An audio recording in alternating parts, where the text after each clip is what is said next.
জয় গুরু দাদা। অন্তরের আনন্দিত শ্রদ্ধার সঙ্গে আপনাদের প্রতি প্রত্যেককে অন্তরের আনন্দিত জয়গুরু ও শ্রদ্ধা জানালাম। পরম প্রেমময় শ্রী ঠাকুর বলতেন, জীবনের পূজা যেখানে সেখানেই তো সৎসঙ্গ। যারা নিজের সত্তাকে চায়, ভালোবাসে, তারা একত্রিত হলেই সৎসঙ্গ হয়।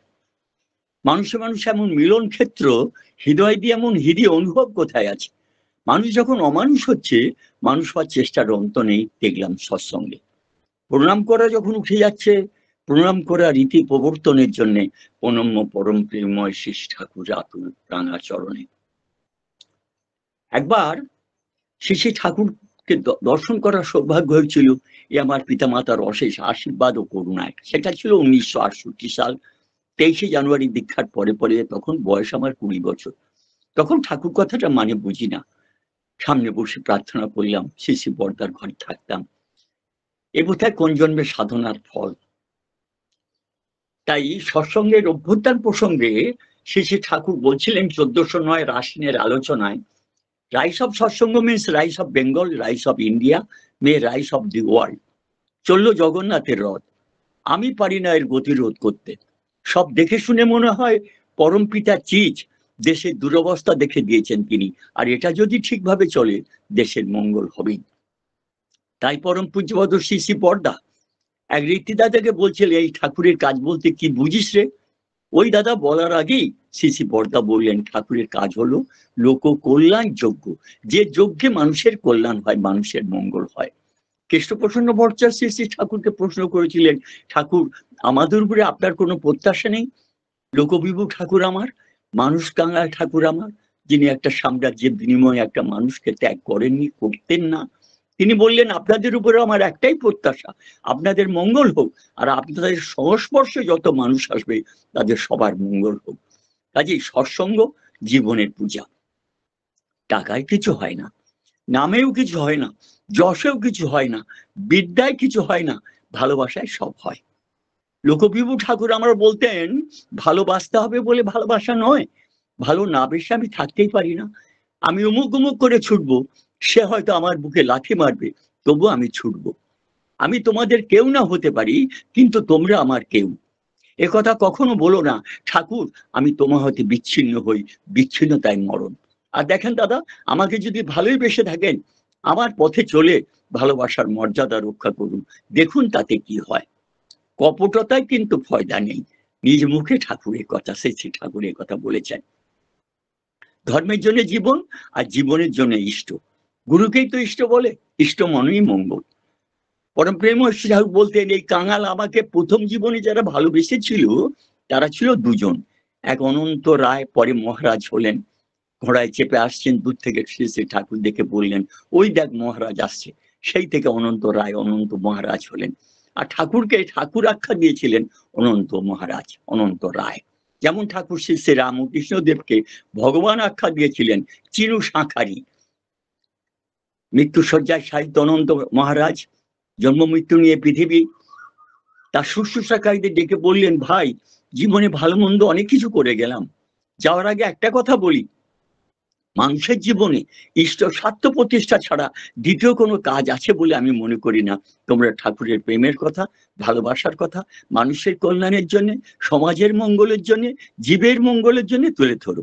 আর কীর্তনের ঋষি কিশোরীদা বলতেন, ভাই লোককে ভূতে পায়, আমাকে ঠাকুরে পেয়েছে। তাই 1979 সালে বাঁকুড়ার শচীন বিশ্বাস শ্রী বর্দাকে গিয়ে বলছিলেন, বর্দা বাড়ির লোক সব বলা বলি করছে, এই যে ঠাকুর ঠাকুর করে বেড়াও, কি হয়? শ্রী বর্দা শুনলেন, শুনে বললেন, বলতে সাহস পাই কি করে? নিখিল ব্রহ্মাণ্ডের মালিক যিনি, তার কথা তুই বা কি বলতে পারিস, আর আমি বা কি বলতে পারি?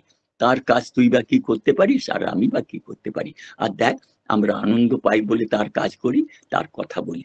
ওই যে ঠাকুরের বাণীতে আছে না, আদর্শে তোমার প্রাণ যতই আপ্রাণ হইবে, বীর্য সাহস বীরত্ব ততই তোমাকে অভিনন্দিত করিবে। তারপর বললেন, শোন, শ্যাম রাখি না কুল রাখি রে। শ্রী বর্দা নিজেই বললেন, শ্যামকে রাখলেই কুল থাকে, কর্তা ঘরে থাকলে মীমাংসা করার লোক থাকে, গুরু হলেন সর্বদেব সেই কর্তা। তাই ঠাকুরকে ধরে থাকলে মানুষের জীবনে দুঃখ দৈন্য দুর্দশা আসতে পারে, কিন্তু সে জীবনের শান্তির পথ, বর্ধনার পথ, আনন্দের পথ, সে একটা পাবেই পাবেই। আর 1980 সাল মুর্শিদাবাদ থেকে এক সাধু বাবা এসে বর্দাকে বললেন, বর্দা আমি দীক্ষা নেব। শিশি বর্দা বললেন, দীক্ষা নেবেন কেন? ওই সাধু বাবা বললেন, আমার ভিতরে কিছু অভাব আছে। শিশি বর্দা বললেন, অভাব বলতে কি বলছেন? সাধু বাবা বললেন, দয়া, মায়া, প্রেম, প্রীতি, ভালোবাসা। শিশি বর্দা বললেন, এ তো সবার মধ্যেই কম বেশি থাকে, তার জন্য দীক্ষা নেয় না। পরে সাধু বাবা একটা কথা বলেছিলেন, শান্তি পাবো বলে। শিশি বর্দা বললেন, সেই কথাই বলুন। ঈশ্বরকে পাওয়ার জন্য দীক্ষা নেয়, সদ্গুরু চরণামৃত পান করার জন্য দীক্ষা নেয়, শান্তি পাওয়ার জন্য দীক্ষা নেয়। তাই 1999 সাল সত্যানন্দ গুহ সাহিত্যিক অচিন্ত কুমার সেনগুপ্তকে প্রশ্ন করেছিলেন, আপনি তো এত বড় সাহিত্যিক, জীবনে গুরুর দরকার হয়? অচিন্তবাবু হাসতে হাসতে একটা কথা বলেছিলেন, ভাই পকেট মারতে গেলে গুরু লাগে, সাঁতার কাটতে গেলে গুরু লাগে, সাইকেল চড়তে গেলে গুরু লাগে, ধাপ্পা দিতে গেলে গুরু লাগে। আর যিনি আমার সংসার সমুদ্রের এলোমেলো তরঙ্গে আমার জীবনটাকে ঈশ্বরমুখী করবে, সত্তামুখী করবে, ভাগবতমুখী করবে, এমন একজন 10টা পুরুষের প্রয়োজন হবে না? তাই গুরু দরকার হয়। নদী পারাপারের জন্য মাঝির দরকার হয়, শিশুর জন্য মায়ের দরকার হয়, আর জীবনের জন্য গুরুর দরকার হয়। কয়লা হয় ময়লাহীন যদি আগুন ছয়টায়, আর মানুষ হয় মানুষ যদি গুরুর কৃপা পায়। তাই গুরুর প্রয়োজন হয়। 1999 সাল সত্যানন্দ গুহ সাহিত্যিক শৈলজানন্দ মুখোপাধ্যায়কে প্রশ্ন করেছিলেন, আপনি তো এত বড় সাহিত্যিক, আপনি তো শ্রী শ্রী ঠাকুরকে দেখলেন, একটা সাহিত্য সভায় বক্তব্য রাখতে এসেছিলেন, তা দেখলেন আপনার জীবনে কোনো পরিবর্তন হয়েছে? ওই সাহিত্যিক শৈলজানন্দ মুখোপাধ্যায় বলেছিলেন, ভাই জীবনে অনেক কিছু পরিবর্তন হয়েছে, সবচেয়ে বড় কথা আমি চিন্তার জগতে শান্তি পেয়েছি। আপনারা আমাকে আশীর্বাদ করুন যেন আরো কাছ থেকে তাকে জীবনে গ্রহণ করতে পারি, বুঝতে পারি। তাই লোকবিভু ঠাকুর একটা কথা বলতেন, যে বাঁচাতে চায় প্রকৃতি তাকে বাঁচায়, যে মারতে চায় প্রকৃতি তাকে কালে কালে নিশ্চিহ্ন করে দেয়। এ খোদার কুদরত, নড়চড় হওয়ার উপায় নেই। আমার টাকা নেই, পয়সা নেই, আছেন আপনারা, এ কথা আমি মানিও জানি। মানুষ আপন টাকা পরে এই মূল মন্ত্রের উপর দাঁড়িয়ে যদি চলতে পারেন, আপনারা রাজাধিরাজ। মধুসূদন দাদার দইয়ের ভাঁড় শূন্য না হতে পূর্ণ হয়ে গেছিল। আর this is the divine economics of পরমপিতা। এটা পরমপিতার স্বর্গীয় অর্থনীতি। ডিভাইন ইকোনমিক্স বলেছেন পরম প্রেমময় লোকবিভু ঠাকুর, শেষে ঠাকুর। তাই তিনি বলতেন, একজন পণ্ডিত ব্যক্তি তার পাণ্ডিত্য দিয়ে যদি কাউকে পরিপূর্ণ করতে না পারে, তার পাণ্ডিত্য বিধবার বিলাসিতার মতো অশোভন ও পীড়াদায়ক। একজন মহামূর্খ সে যদি পিতৃভক্ত, মাতৃভক্ত, গুরু ভক্ত হয়, সে কিন্তু জগতের শোভা। স্বামী বিবেকানন্দের অসাধারণ পাণ্ডিত্য এবং ব্যক্তিত্বের মূলে ছিল আপাত দৃষ্টিতে নিরক্ষর গুরু। একদিন দক্ষিণেশ্বর মন্দিরে ঠাকুর শ্রী রামকৃষ্ণ দেব আছেন। নরেনকে ঠাকুর বলে, হ্যাঁ রে লরেন, গুরু লাগে রে, গুরু লাগে। নরেন বলল, ঠাকুর আমি ওইসব মানি না, আমি ওইসব বিশ্বাস করি না। তখন ভগবান রামকৃষ্ণ দেব ভবতারিণী মায়ের মন্দিরে যে কোষাকুষি থাকে, সেই কুশিটা তুলে নিয়ে নরেনকে প্রশ্ন করলেন, হ্যাঁ রে লরেন, এটা কি রে? নরেন দত্ত বলল, ঠাকুর এটা তো কুশি। ঠাকুর রামকৃষ্ণ দেব বললেন, এটা কিসের তৈরি? নরেন বলল, ঠাকুর এটা তামা তৈরি। ঠাকুর বললেন, এটা করেছে কে? নরেন বলল, কামার। তখন ভগবান রামকৃষ্ণদেব বলেছিলেন, শুধু তামা থাকলেই তো আর কুশি হবে না, করার জন্য একটা মানুষের দরকার হয়। তাই সদ্গুরু শরণাপন্ন হও, সৎনাম মনন করো, সৎসঙ্গের আশ্রয় গ্রহণ করো। আমি নিশ্চয় করে বলছি, তোমাকে আর তোমার উন্নয়নের জন্য ভাবতে হবে না। আমি প্রায় বলে থাকি, একটা মানুষ বলতে পারবে না যারা দুবেলা প্রার্থনা করে, নাম ধ্যান করে, ইষ্টভীতি করে, তারা জীবন যুদ্ধে হেরে গেছে, এই নজির সৎসঙ্গের ইতিহাসে নেই। পুরুষোত্তম শ্রীরামচন্দ্র তীর ধনুক দিয়ে জগৎ জয় করলেন, ভগবান শ্রীকৃষ্ণ বাঁশি বাজিয়ে জগৎ জয় করলেন, ঠাকুর রামকৃষ্ণদেব প্রণাম মন্ত্রে জগৎ জয় করলেন। আর আমার ঠাকুর পরম প্রেমময় ঠাকুর আমার, যার মূল সম্পদ মানুষ আপন টাকা পর, তিনি প্রেম দিয়ে, ভালোবাসা দিয়ে জগৎ জয় করলেন। পাবনা হিমায়তপুর আশ্রমের আশেপাশে কিছু মানুষ ছিল যারা ঠাকুরের বিরুদ্ধে কথা বলতো, সৎসঙ্গের বিরোধিতা করতো। এখানে একজন শত্রু একদিন ঠাকুরের কাছে এসে কান্নাকাটি করে বলল, ঠাকুর আমার বাড়িটা কাল নিলাম হয়ে যাবে, দয়া করে একটা ব্যবস্থা করে দেয়। আশ্রমের শত্রু কিন্তু, যে শেষে ঠাকুর যে একটা মানুষের জন্য সারাক্ষণ অপেক্ষা করে বসে থাকেন, তার কখন কল্যাণ করবেন, কখন একটা মানুষ আসবে, এহেন মানুষকে তার কাছে আসতে দেন না। এত বড় একটা শত্রু ঠাকুরের কাছে কান্নাকাটি করে বলল, ঠাকুর আমার বাড়িটা নিলাম হয়ে যাবে, কাল একটু ব্যবস্থা করে দেন। আর পরম প্রেমময় ঠাকুর আমার, তিনি ব্যস্ত হয়ে পড়লেন, যেন নিজের কোনো সন্তান বিপদে পড়েছে। সৎসঙ্গ বোঝে না হিন্দু, বোঝে না মুসলমান, বোঝে না খ্রিস্টান, সৎসঙ্গ বোঝে মানুষ। কয়েকজন গুরু ভাইকে ডাকলেন, ডেকে বললেন, দেখ ওর বাড়িটা কাল নিলাম হয়ে যাবে, তোরা টাকা পয়সা জোগাড় কর। আর শেষে ঠাকুর বলেছে, টাকা পয়সা জোগাড় করা হলো, বাড়িটা ছাড়িয়ে দেওয়া হলো। তার ২-৪ দিন পরে শেষে ঠাকুরকে ভক্তরা বলছেন, ঠাকুর যে মানুষটা আপনার প্রতিষ্ঠানে বিরোধিতা করে, আপনার বিরুদ্ধাচরণ করে, এমন একজন শত্রুর জন্য এতগুলো টাকা ব্যয় করলেন। আর করুণাময় প্রেমময় ঠাকুর আমার কি বললেন, আমি তো সে কথা ভাবিনি। আমি ভেবেছি কত স্মৃতি লুকিয়ে আছে ওই ঘরটায়, ছেলে পুলে নিয়ে যাবে কোথায়। একটা শত্রু কোথায় যাবে, যার কথা ভাবেন তিনি আমার মানুষ আপন টাকা বরের প্রতিষ্ঠাতা, মূল সম্পদ যার, সেই প্রাণপুরুষ শিশে ঠাকুর। আশ্রম ছিল, আশ্রমের আশেপাশে পাবনা হিমায়তপুর হরেন ভদ্রদা বলে একজন থাকতেন। ঠাকুরের 5 বদমাস পাবনা থেকে সব যে ব্যবস্থা করতেন। তখনকার দিনে একটা সাইকেল অনেক কষ্টে জোগাড় করেছিলেন হরেনদা। তা একদিন হাটের মাঝখানে হরেনদাকে দুজন মুসলমান ছুরি মেরে খুন করে। আইনের মাঠ প্যাচে তাদের শাস্তি দেওয়া গেল না, আর ঠাকুরও কিছু বললেন না। মাস 4-5 হয়ে গেছে। ওই দুজন হত্যাকারী মুসলমান ওই সৎসঙ্গের ভেতর দিয়ে আসছিল। হঠাৎ তারা দেখতে পেল একটা গুরু ভাইয়ের বাড়িতে আগুন লেগে গেছে। নিজেদের জীবন তুচ্ছ করে ওই হত্যাকারী দুজন মুসলমান ঘরটায় ঢুকে গরু বাছুরগুলো দড়ি কেটে রক্ষা করলো আর মানুষগুলোকে বাঁচালো। এই একজন গুরু ভাই দেখতে পেয়ে শেষে ঠাকুরকে গিয়ে বললেন, ঠাকুর হরেনদাকে যারা হাটের মাঝখানে খুন করেছিল, ওই দুজন হত্যাকারী মুসলমান এতগুলো প্রাণ বাঁচিয়েছে। আর ঠাকুর আমার শেষে ঠাকুর আমার কি করলেন, ওরে ডাক ডাক ডাক, ওরা আমার সোনার চাঁদ, ওরা আমার কতগুলো প্রাণকে বাঁচিয়েছে। আর সে দুজন কালি ঝুলে মাখা অবস্থায় সেই হত্যাকারী মুসলমান। শেষে ঠাকুর ডাকছেন, আসো আসো, আরো কাছে আসো। তারা ইতস্তত করছে, 2 দিন আগে এত বড় একটা হত্যাকাণ্ড করেছে, কি করে ঠাকুরের কাছে যাবেন। কিন্তু ঠাকুর ডাকছেন, আসো আসো। কাছে এলো, জড়িয়ে ধরলেন, গালে চুমু খেলেন, বিষ অমৃত হয়ে গেল। নতমস্তক হয়ে ঠাকুরের পায়ের কাছে পড়ে ওই দুজন হত্যাকারী মুসলমান একটা কথা বলেছিলেন, ঠাকুর এমন জঘন্য কাজ জীবনে আর কখনো করব না। অসৎ হইতে মোরে সৎ পথে নাও, জ্ঞানের আলো জেলে আধার খুঁচাও। ভালোবাসার আলোকে শেষে ঠাকুর তাদের জীবনে পরিবর্তন করে দিলেন। আশ্রমের দুলাল মেথর বলে পাবনা একজন থাকতো। খুব ভোরে সকালে এসছেন ঠাকুরের কাছে, বললো, ঠাকুর বাবা শীতে ছেলে পুলে নিয়ে বড্ড কষ্ট পাচ্ছি, যদি একটা ব্যবস্থা করে দেন। শেষে ঠাকুর বললেন, ক টাকা লাগবে রে দুলাল। তখনকার দিনে দুলাল বলল, 5-6 টাকা হলেই হবে। সেই সন্তোষ রায়দা পাশে বসছিলেন। সন্তোষ দা, ওরে 10টা টাকা দিতে পারেন? সন্তোষ দা 10টা টাকা দিল। দুলাল টাকা হাতে পেয়েছে। শেষে ঠাকুর বললেন, এই দুলাল, বেশি টাকা দেয়া হচ্ছে বলে ও সব ব্যাকেটে মদ খাবি না কিন্তু। দুলাল হাসতে হাসতে বলল, ঠাকুর আপনি তো জানেন টাকা পয়সা হাতে পড়লে ও সব খেতে ইচ্ছা করে।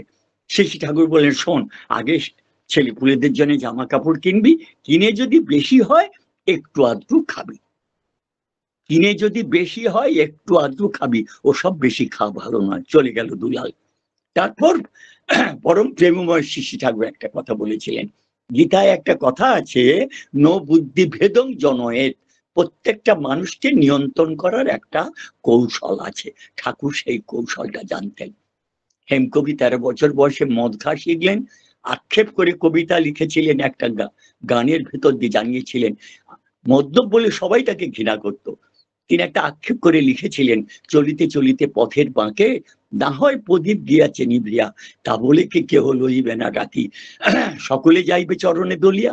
না, যার মূল মন্ত্র মানুষ আপন টাকা পর, তিনি চরণে দলে যাননি। হেমকবিকে কাছে ডাকলেন, জড়িয়ে ধরলেন। হেমকবি বলল, ঠাকুর আমি এই মাত্র মদ খেয়েছি। বোধহয় সেদিন একটু বেশি মদই খেয়েছিলেন। ঠাকুর শেষে ঠাকুর বললেন, সেটা আমি আগেই বুঝেছি। ঠাকুর আপনার ঘৃণা হচ্ছে না?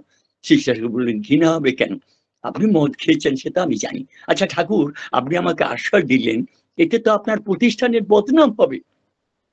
শিষ্য ঠাকুর বললেন, তা হয় হবে, কিন্তু ঠাকুর আমার বিকেল 4টে হলে মদ দরকার।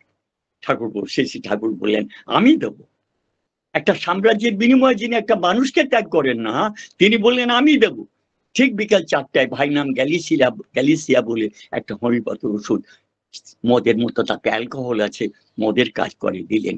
কয়েকদিন পরে হেমকবি বুঝতে পারলেন ঠাকুরের চাতুরালি, বললেন ঠাকুর বুঝেছি আপনার চাতুরালি। সে আর মদ খেলো না।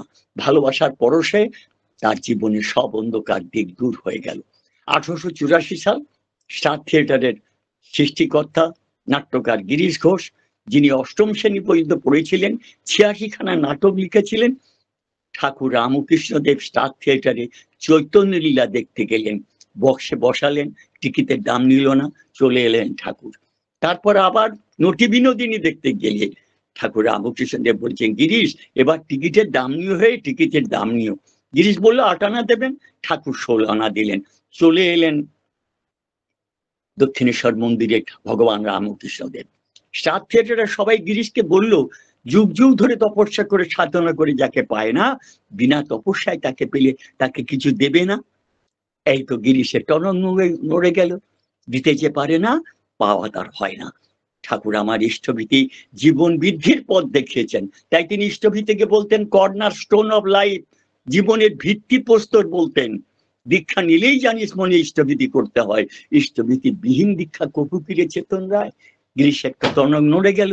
তারপরের দিন সকালে উঠে একটা গোলাপ নিয়ে দক্ষিণেশ্বর মন্দিরে ঠাকুরকে দিতে গেছেন। শেষে ঠাকুর রামকৃষ্ণদেব বললেন গিরিশ তোর এই গোলাপ নেব না। গিরিশ বললে কেন নেবে না ঠাকুর? না তোর মনের মধ্যে বাঁক আছে। ঠাকুর আমার বাঁকটা যাবে কি করে? যেদিন তুই আমাকে বিশ্বাস করবি। গভীর বিশ্বাসে সব হতে পারে, এই বিশ্বাস, দর্শন, দেখা, ভালোবাসা। তাই 15/8/1960 সালে বৈকুণ্ঠ সিংকে ডেকে ঠাকুর বলছিলেন যে কোনো কাজে মানুষ করুক সে তো জীবনের উপর দাঁড়িয়ে করে, আর জীবনটা যদি বিপন্ন হয়ে যায় কোনো সম্পত্তির কোনো মূল্য থাকে না। তাই বিশ্বকবি রবি ঠাকুরের ভাষায় জীবন সপিয়া জীবনেশ্বর পেতে হবে তব পরিচয়। 29/12/1956 সাল সকাল 7:30 পঞ্চানন সরকার তাকে ডেকে বলেন দেখেন পঞ্চানন দা, আমি আপনাকে ভালোবাসি কিনা তার প্রত্যাশী হবেন না, কিন্তু আপনি আমাকে ভালোবাসবেন। ওই যে সাবিত্রী ছিল তার স্বামী সত্যবানের কাছ থেকে বছরে একটা কাপড় পেত কি পেত না তার হিসেব সে কখনো করেনি, কিন্তু সে তার স্বামী সত্যবানকে ভালোবাসতো। আর ভালোই যদি না বাসতো, মরা স্বামীর পাঁচ গেল কি করে, এই ভালোবাসা। তাই পরম প্রেমর্ষি ঠাকুর বলতেন ভালোবাসতে হবে বলে ভালোবাসা নয়, ভালো না বেশে আমি থাকতেই পারি না। 21/10/1942 সাল পদ্মার ধারে বসে আছেন বনবিহারী আছে, চুনিলাল রায়চৌধুরীতে আছেন, আরো অনেকে আছেন। শ্রী ঠাকুর তামাক খেতে খেতে বললেন কত লোক আমার কাছে এসে গোপন দুষ্কৃতির কথা বলে প্রায়শ্চিত্তের বিধান চায়, শুধু আমার কাছে কেন তোমাদের কাছেও তো বলে। তাহলে বুঝে দেখো কতখানি সুবাতাস তুলে দিয়েছো দেশের বুকে, এই উপকারের কাছে সব উপকার মিছে। আর দেখো যা দান করবে তফিলে থাকলে তবেই তো দান করতে পারবে, তাই চরিত্ররূপ তফিলটা বাড়িয়ে তোলো। 22/10/1942 সাল একটা যুবক গিয়ে ঠাকুরকে বললেন ঠাকুর আপনি যে পিতা মাতাকে শ্রদ্ধা ভক্তির কথা বলেন আমার ভালো লাগে না। শ্রী ঠাকুর বললেন দুর্বোকা, বাবা মাকে ভালো লাগে না মানে তো নিজেকেই তোর ভালো লাগে না। শোনো মনি, এই কথা শোনাও পাপ, ভাবাও পাপ, বলাও পাপ। তুমি ইষ্টভীতি করো? বললে আজ্ঞে হ্যাঁ। তাহলে শোনো মনি, প্রত্যুষে উঠে যেমন জীবন বৃদ্ধির যোগ্য ইষ্টভীতি ইষ্ট সকাশে নিবেদন করো, তেমনি প্রতিদিন সাষ্টাঙ্গে পিতা এবং মাতাকে প্রণাম করো। আমিও শীর্ষে বর্দার পায়ে বর্দা পা বাড়িয়ে দিলেন, একদিন চটিটা পরিয়ে দিলাম, শীর্ষে বর্দাকে সাষ্টাঙ্গে প্রণাম করতে কাছ থেকে দেখেছি, এক হাত দূর থেকে। এমনি করে বাবা মাকে সাষ্টাঙ্গে প্রণাম করো। বাবা হয়তো কাজে বেরোচ্ছেন, জুতোটা পালিশ করে দিয়ে জলের গ্লাসটা ধরে দিলে, গরমের দিনে ছাতাটা দিলে ধরে দিলে, মা রান্না করতে করতে গরমে ক্লান্ত হয়ে গেছে তাকে একটু বাতাস করলে, মায়ের এঁঠো বাসনটা ধুয়ে দিলে। অমনি এইভাবে কয়েকটা দিন করে দেখো, তখন বুঝতে পারবে তারা কি বস্তু। তারপর দৃঢ়তার সঙ্গে একটা কথা বলেছিলেন, শোনো মনি, এই জ্যান্ত দেবতাদের যদি অখুশি করো স্বর্গে দেবতাদের দরজায় তালা পড়ে যাবে। হে লোক শিক্ষক ঠাকুর আমার, জীবন বৃদ্ধির উদ্ধাতা প্রিয় পরম আমার, কেমন করে পিতা মাতাকে শ্রদ্ধা ভক্তি করতে হয় তাও লোক বিভু ঠাকুর সৎসঙ্গে প্রাণপুরুষ, যার মূল মন্ত্র মানুষ আপন টাকা পর, তিনি তাও দেখিয়ে গেছেন। 24/1/1963 সাল সন্ধ্যা 6:30 পাটনার ম্যাজিস্ট্রেট এলেন, এসে বললেন ঠাকুর অনেকদিন থেকে ভাবছি আপনার কাছে আসবো। আমার তখন পরম প্রেমময় শ্রী ঠাকুর বললেন আমার মহা ভাগ্যি আমি এখানে বসে আপনাকে দেখলাম। আচ্ছা ঠাকুর, ধর্ম করতে গেলে কি করতে হবে? শ্রী শ্রী ঠাকুর বললেন কিছু না, মানুষকে ভালোবাসুন, মানুষের পাশে থাকুন, মানুষের মঙ্গল প্রার্থনা করুন, তাহলেই ধর্ম করা হবে। আচ্ছা ঠাকুর, যে যুগে আপনি ধর্মের এমন ব্যাখ্যা দিচ্ছেন, এখন তো মানুষ মানুষের উপর অত্যাচার করে, স্বামী স্ত্রীর উপর অত্যাচার করে, এই যুগে যদি গুন্ডা বদমাশের সেবা করি? শ্রী শ্রী ঠাকুর বললেন তাদের দর্শনের একজনের হলেও মঙ্গল হবে। তিনি নেগেটিভ কথা বলতেন না। এই বলে একটা ঘটনা বললেন, শীতের দিন আমি পাঠশালা থেকে আসছি, চাদরের ভেতর বইপত্র আছে, হঠাৎ দেখে একটা চোরকে গাছে বেঁধে সবাই মারছে।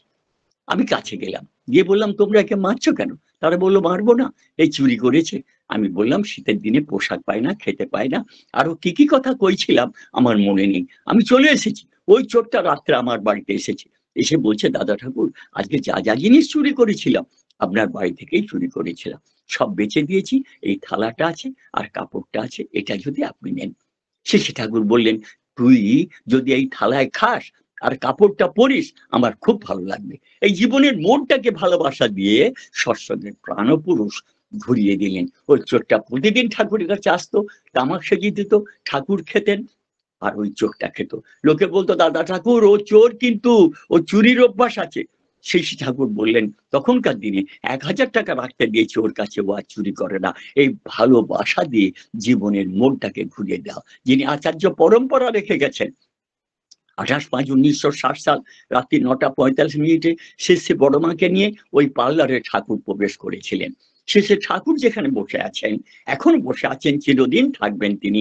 তিনি আছেন কার কাছে আছেন? ভক্তের কাছে ভগবানের দর্শন হয়, ভক্তের হৃদয় ভগবানের বৈঠকখানা। তারই পিছন দিকে একটা চৌকি ছিল। 1968 সালে আমারও শ্রী ঠাকুরকে দেখার সৌভাগ্য হয়েছিল। আবার এই কথা বললাম, পিছনে শ্রী বড়মা বসে আছেন। তারপরে একটু পরে আলোগুলো জ্বলছে, মনোহর দা আলোগুলো নিভিয়ে দিল। শেষে বড় মার মাথার কাছে আকাশি রঙের একটা আলো জ্বলছে। শ্রী ঠাকুর বড় বউকে দেখে বললেন বড় বউ তোমাকে দেখতে ভারী সুন্দর লাগছে, যেন এর আগে তিনি বড় মাকে দেখেননি। কি আপ্যায়ন, কি মর্যাদা স্ত্রীকে। একটু পরে শ্রী বড় মা একটা বালিশ টেনে শুয়ে পড়লেন। ঠাকুর বললেন ও বড় বউ কোন দিকে মাথা করে শুলে? শ্রী বড় মা বললেন এই তো এইদিকে। ঠাকুর বললেন পশ্চিমের দিকে? বড় মা বললেন হ্যাঁ। ঠাকুর বললেন কেন? পূর্ব দিকে মাথা করেই তো শুলে পারো। শেষে বড়মা বললেন পূর্ব দিকে মাথা করলে পশ্চিমের দিকে যে পা যায়। ঠাকুর বললেন তাতে কি হয়েছে? আর বিশেষতরী লোক শিক্ষয়িত্রী জগৎ জননী শেষে বড়মা বললেন পশ্চিমের দিকে তুমি যে বসে আছো বলে বিশ্বেশ্বরী লোক শিক্ষয়িত্রী জগৎ জননী শ্রী বড়মা সেদিকে পা রাখলেন না। তাই স্বামী স্ত্রীর মধ্যে ভালোবাসার ইন্টেন্সিটি গভীরতা থাকলে সন্তান হয় সূর্য বগলে করা হনুমান। শ্রী বর্দা হলেন সেই সূর্য বগলে করা হনুমান। একদিন পাহাড় বাড়ির রাস্তা দিয়ে আসছেন, সন্ধ্যা প্রার্থনায় শ্রী বর্দা মুকুল শিরদা যেখানে থাকে ওই কোণের কাজটায় অজিত ধরদা পিছনে আছেন, আরো অনেক গুণীজন ভক্তজনেরা শ্রী বর্দার সাথে আসছেন পিছনে পিছনে। হঠাৎ শেষে বর্দা থমকে দাঁড়িয়ে গেলেন, কারো নজরে পড়ার কথা নয়। একটা শুঁয়োপোকা রাস্তার ডান দিক থেকে বাঁ দিকে যাচ্ছিল। শেষে বর্দা অজিতদাকে বললেন এই একটা কাঠি নিয়ে আয় তো, শুঁয়োপোকাটাকে রাস্তা পার হতে সাহায্য কর। অজিতদা কাঠিটা নিয়ে এলো, শুঁয়োপোকাটাকে তুললো, তুলে যেদিক থেকে আসছিল সেদিকেই রাখতে গেল। বর্দা ধমক দিয়ে বললেন এই ও তো এগিয়ে যাচ্ছিল সামনের দিকে, ওকে পিছিয়ে দিলি কেন? এই হচ্ছে আচার্য পরম্পরা, যা পুরুষোত্তম শেষে ঠাকুর অঙ্কুল চন্দ্র রেখে গেছেন। ভগবানকে ইংরেজিতে বলে গড, গড মানে গুড, শুভ, আচার্যই এই শুভ স্বরূপ। তাই অর্জুন শ্রীকৃষ্ণ রূপ আচার্যের মধ্যে তাকে দেখেছিলেন। তাই আচার্যের কথা মতো চললে ঈশিত্ব বা ঈশ্বর কোথায় তা জানা যায়। সেই আচার্য কেন্দ্রিকতার ভেতর দিয়ে সৎসঙ্গের এই ভালোবাসার কথা পুরুষোত্তম ঠাকুর অনুকূল চন্দ্র তিনি আমাদের কাছে রেখে গেছেন। ঈশ্বর তাই পরম প্রেমময় শাশ্বতী গ্রন্থে 317 নম্বর বাণীতে বলছেন ঈশ্বরে যুক্ত হও। যুক্ত হওয়ার তাৎপর্যই হচ্ছে সাদরে তাকে গ্রহণ করো, জীবন দিয়ে তার ইচ্ছাকে পরিপূর্ণ করো, চরিত্রে তাকে মুক্ত করে তোলো, তবেই তো সিদ্ধি। মানুষ যত ঈশ্বর প্রেমী হয় সবার প্রতি তার ভালোবাসা তত মজ্জাগত হয়ে যায়। তখন সে চারিদিক থেকে বিভিন্ন সোর্স থেকে হেল্প, সাহায্য, কোঅপারেশন, সহযোগিতা পায়। পরম পিতার দয়ার অন্ত নেই। যতই তাতে মগ্ন থাকা যায় ততই বোঝা যায় পরম পিতার দয়া কি বিরাট রোল প্লে করে আমাদের জীবনে। যারা তাকে ভোলে না তাদের আর পায়কে, তারা তো মার দিয়া কেল্লা। তাই হাউজারম্যান সাহেবের মাকে শ্রী ঠাকুর বলছিলেন the opposite thing of God is death, God is light and life. Hauserman সাহেবের মা বললেন ঠাকুর আমি বিশ্বাস করি না। শ্রী ঠাকুর বললেন I believe it, with every cell of my being, আমার সত্তার প্রতিটি কণা দিয়ে বিশ্বাস করি দেবতা এবং ধর্মকে বললে মানুষের জীবনে দুঃখ আসে। পিতামাতার প্রতি শ্রদ্ধা ভক্তি। নিরাপদ পণ্ডা ঠাকুরের পাঞ্জাধারী ঋত্বিক, অপূর্ব দেহরূপ। ঠাকুর খুব পছন্দ করতেন, তিনি শিক্ষক ছিলেন, ছেড়ে দিলেন, ঠাকুরের কাজ নিয়ে থাকতে বললেন ঠাকুর। সেই নিরাপদ পণ্ডা তমলুক বলে পশ্চিম মেদিনীপুরে, এই পূর্ব মেদিনীপুরে একটা জায়গা আছে। আমি হাওড়া জেলার বাগনানের ছেলে, জন্মসূত্রে চাকরি করতাম মেডিকেল কলেজে, ঘাটাল হাসপাতালেও ছিলাম বহুদিন, বর্তমান আচার্যদেবের নির্দেশে প্রায় 14-15 বছর। এখন আমি মেদিনীপুরের বাড়িতে আছি। এই নিরাপদ পণ্ডাদা একটা সৎসঙ্গে গেছেন, বাড়িতে মায়ের শরীর খারাপ, মাকে কথা দিয়ে গেছেন একটু ভালো দেখে যে মা যত রাত্রি হোক তোমার কাছে ফিরে আসবো, এই কথা দিয়ে গেছেন। সৎসঙ্গ শেষ হতে হতে রাত্রি 10:30 বেজে গেছে। তখন তো গ্রামে আলো ছিল না, সবাই বারণ করলো, দাদা বয়স হয়েছে, একা একা এই অন্ধকার রাস্তায় যাবেন? নিরাপদতা বলল, মাকে কথা দিয়েছি, কথা রাখতেই হবে। বেরিয়ে এসেছেন। তখন হিন্দু মুসলমানের লড়াই চলছিল। কয়েকজন যুবক রক্তহীন করা, তারা রাস্তার ধারে বসেছিল। তারা নিরাপদতার অপূর্ব দেহরূপ দেখে তারা চিৎকার করে বলল, এটা একটা হাঁদু না? মানে হিন্দুকে ওরা হাঁদু বলে। এর আজ রক্ষা নেই, এরা আমাদের অনেক মানুষকে কলকাতায় কেটে কুচিয়েছে, একে আমরা শেষ করে দেবো। তখন নিরাপদতা কাছাকাছি এসে বলল, ভাই সব, মহান আল্লাহ, আল্লাহর দয়ায় আমার কয়েকটা কথা কি তোমরা শুনবে না? এইভাবে কথা কাটাকাটি হচ্ছে। ভক্তের প্রার্থনা নামিয়ে নিল পৃথিবীর বুকে মন্দাকিনীর পুণ্যধারা। ভক্ত প্রার্থনা করেন আর ভগবান তা পূরণ করেন, তাই তিনি ভক্তাধীশ। ভগবানের কানে সেই ডাক পৌঁছে গেল নিরাপদতার আকুল প্রার্থনা। তাই ঠাকুর রামকৃষ্ণদেব বলতেন, মা বড় কান খড়কে রে, মা বড় কান খড়কে, সব ডাক তার কানে পৌঁছায় যে যেমন আন্তরিকতার সঙ্গে ডাকতে পারে। হঠাৎ মৌলভী দাদু কাছে এলেন, এসে বলে, এই কি হয়েছে রে, এত রাতে চিৎকার করছিস? তখন ওই মুসলমান যুবক গুলো বললো, দাদু তুমি তো পীর তুললো, দেখুন এটা একটা হাঁদু, একে আজ আমরা শেষ করে দেবো। দেখি দেখি দেখি দেখি, কাছে গেলেন, আরে এ কি করছিস, এ তো আমার দোস্ত, এ তো আমার বন্ধু, যা একে পাঁশকুড়া বাস স্ট্যান্ডে তুলে দিয়ে আয়। ছেলেরা তুলে দিয়ে এলো। তারপরের দিন মৌলভী দাদুর কাছে গিয়ে বললো, দাদু তুমি যদি কাল রাত্রে না যেতে, ওকে কেটে কুচিয়ে ফেলতাম। মৌলভী দাদু বললো, কি বলছিস রে, আমি তো কাল রাত্রে ঘর থেকে বেরোইনি। তাহলে কে এসেছিল তার সন্তানকে রক্ষা করতে? ভক্তের ডাকে ভগবান সাড়া দেন, আন্তরিকতা, ভালোবাসার ছোঁয়ায়। নিরাপদতা শুনলেন, গ্রামের লোক শুনলো। তারপরের দিনই নিরাপদতা ঠাকুর বাড়িতে গিয়ে যখন ঠাকুরকে প্রণাম করে উঠে বসেছেন, শেষে ঠাকুর বললেন, অত রাতে সবার বাধা না মেনে আসতে হয়, যাক মায়ের উপরে টান ছিল তো, তাই রক্ষা পেয়ে গেলি। ঠাকুর নিজেকে আড়াল করলেন। এমনি করে ভগবান তার সন্তানকে রক্ষা করেন। আপদে বিপদে যদি প্রয়োজন মনে হয় তিনি রক্ষা করবেন, তাই ইষ্টবিধির ব্যবস্থা করেছেন। আমার দেওয়া ইষ্টভীতি সর্বকালে সর্বমানবের জন্য, সাধনায় সিদ্ধি লাভ করতে গেলে এছাড়া কোনো পদ নেই। মিলন পাল মজুমদার বাঁকুড়ার ডাক্তারবাবু ছিলেন। একদিন বিষ্ণুপুরে গেছেন তিনি যাজন কাজে। সেদিন রাত্রি হয়ে গেছে, দীক্ষা হয়নি। তার পরের দিন গিয়ে অনেক মানুষের দীক্ষা হয়েছে। শ্রী বরদাকে গিয়ে বললেন, বাবা আমি বাঁকুড়ায় গিয়েছিলাম বিষ্ণুপুরে, সেদিন দীক্ষা হয় না, তার পরের দিন অনেক দীক্ষা হয়েছে। শ্রী বরদা বললেন, শোন আমি তোদের একটা কাহিনী বলি। ঠাকুরের চিকিৎসক ছিলেন ডক্টর শশীভূষণ মিত্র, ন্যাশনাল মেডিকেল কলেজের প্রফেসর। তিনি পরবর্তীকালে শ্রী ঠাকুরকে গুরুপদে গ্রহণ করেছিলেন। একদিন কলেরার সময় এক মা, তার ছেলের কলেরা হয়েছে, ডাক্তার শশীভূষণ মিত্র চেম্বারে গেছে। ডাক্তারবাবুকে বললেন, ডাক্তারবাবু আমার ছেলেটা অসুস্থ। বলে, কোথায় থাকো মা? না ওই গ্রামে থাকি। আচ্ছা লিখে দিয়ে যাও, আমি ঠিক এই রুগীগুলোকে ছেড়েই তোমার ওখানে যাবো। তা রুগী দেখতে দেখতে অনেক রাত্রি হয়ে গেছে। অনেক রাত্রে ডাক্তারবাবু তার ডাক্তারি বাক্সটা নিয়ে ওই গ্রামের উদ্দেশ্যে বেরিয়েছে। গ্রামের লোক সারাদিনের পরিশ্রমের পরে ঘুমিয়ে গেছে, কাউকে পাচ্ছেন না, কোথায় বাড়ি, কাকে জিজ্ঞাসা করবেন?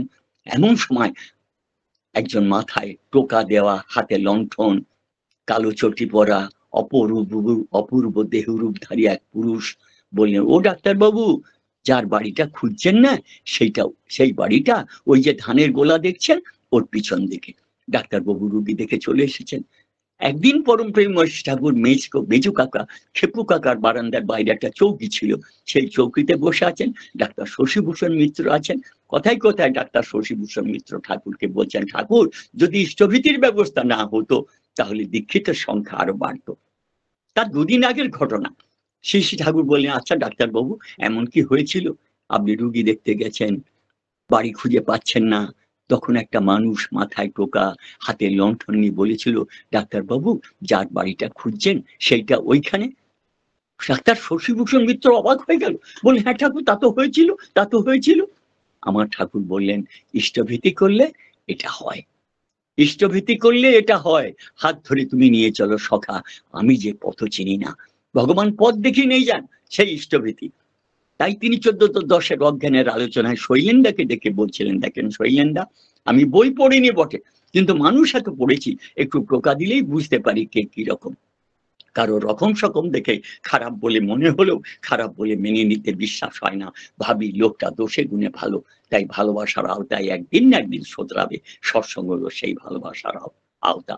বর্তমানে ডিপি ওয়ার্কের কথা বলেছেন পূজনীয় অবিন দাদা, চেষ্টা করছেন মানুষগুলোকে ভগবানের সঙ্গে যোগযুক্ত করিয়ে দেওয়ার।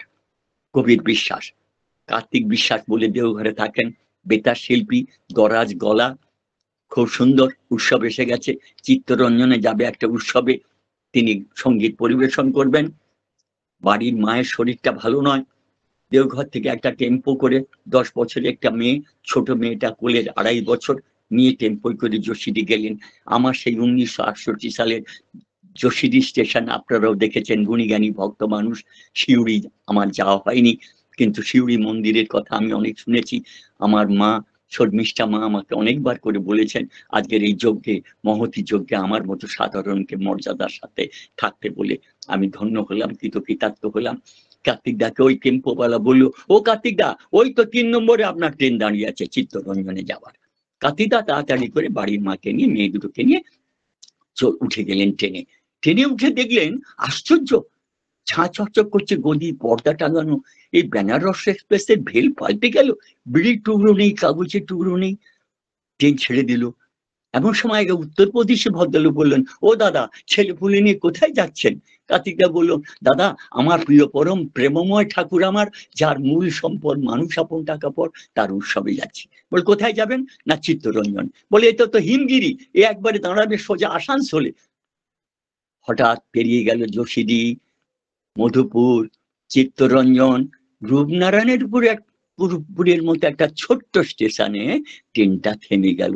যখন ছেলেপুলে নিয়ে নামছে, তখন উত্তরপ্রদেশী ভদ্রলোক বললেন, দাদা, আপনার ঠাকুর খুব জাগ্রত, তাই এই ছোট্ট একটা প্ল্যাটফর্মে আপনার জন্য ট্রেনটাকে থামিয়ে দিল।